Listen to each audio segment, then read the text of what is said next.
नमस्कार दोस्तों, आज गुस्सा भी है और शर्म भी। शर्म इस देश की मुख्य धारा के मीडिया पर, विशेषकर सुधीर चौधरी पर, जिन्होंने पत्रकारिता को सत्ता की गुलामी का औजार बना दिया है। 59 साल के सोनम वांगचुक 17 दिन से भूख हड़ताल पर है। 8.5 किलो वजन गिर चुका है। ब्लड प्रेशर और शुगर खतरनाक स्तर पर है। वो मौत के मुंह में जा रहे हैं। लेकिन हमारे पत्रकार महोदय अपने शो में सरकार से एक भी सवाल नहीं पूछते।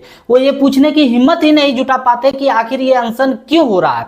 इसके बजाय वो एक ऐसा घटिया और हास्यास्पद नैरेटिव लेकर आते हैं जिसे सुनकर किसी को भी हंसी आ जाए। वो कह रहे हैं कि सोनम वांगचुक कॉकरोच जनता पार्टी के 30 साल के अभिजीत दीपके के कहने पर अनशन कर रहे हैं।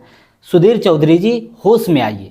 सोनम वांगचुक कोई छोटे बच्चे हैं जो किसी के भी बहकावे में आ जाएंगे या किसी के कहने पर अपनी जान दांव पर लगा देंगे।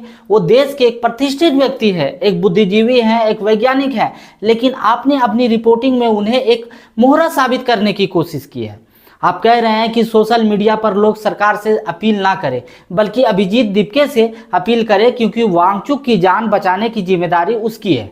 वह सुधीर जी, वाह, सरकार को क्लीन चिट देने की इतनी बेचैनी, इतनी दलाली कहां से लाते हो?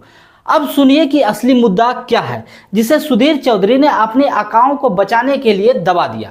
सोनम वांगचुक का यह अनशन इस देश के बर्बाद होती शिक्षा व्यवस्था को सुधारने के लिए है। वो मांग कर रहे हैं कि जो भी देश में लगातार पेपर लीक हो रहे हैं, युवाओं का भविष्य बर्बाद हो रहा है, उस पर एक ऐसा कड़ा कानून बने कि दोबारा कोई पेपर लीक करने की हिम्मत ना करे।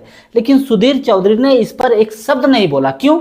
क्योंकि अगर पेपर लीक पर बात होगी तो सवाल उस मंत्रालय पर उठेंगे जिसके अंतर्गत ये पूरा तमाशा हो रहा है। सवाल सिस्टम पर उठेंगे।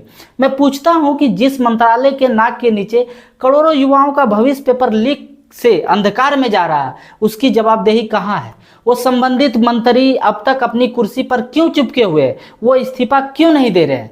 देश का युवा सड़कों पर है। एक 59 साल का बुजुर्ग भूख से मर रहा है, लेकिन मंत्री जी इस्तीफा नहीं देंगे। और सुधीर चौधरी जैसा पत्रकार उनसे सवाल पूछने के बजाय एक सोशल मीडिया इन्फ्लुएंसर को विलेन बनाने में लगा है। सुधीर चौधरी ने ज्ञान दिया है कि सोनम वांगचुक को अनशन खत्म करके अस्पताल चले जाना चाहिए।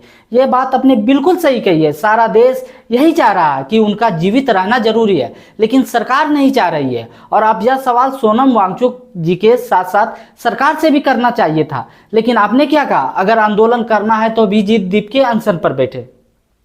सुधीर जी, देश कैसे चलेगा और आंदोलन कैसे होगा, या आप जैसा ऋणविहीन लोग तो खैर छोड़िए। जब देश के युवाओं का भविष्य दांव पर हो और कोई उसके लिए अपनी जान दे रहा हो, तब सरकार को बचाना और जनता का ध्यान भटकाना बंद कीजिए। अगर जमीर का एक कतरा भी बचा है तो जाकर उस मंत्रालय से सवाल कीजिए जो पेपर लीक नहीं रोक पा रहा। उनसे इस्तीफा मांगिए। लेकिन आप वो नहीं करेंगे, क्योंकि आपकी पत्रकारिता सिर्फ और सिर्फ सत्ता की चटुकारिता के लिए बची है। लानत है ऐसी पत्रकारिता पर। आप लोग क्या सोचते हैं? क्या ऐसे मंत्रियों को तुरंत इस्तीफा नहीं दे देना चाहिए? और सुधीर चौधरी के इस डाइवर्जन वाले खेल पर आपकी क्या राय है? कमेंट में अपनी भड़ास जरूर निकालिए और इस वीडियो को ज्यादा से ज्यादा शेयर कीजिए।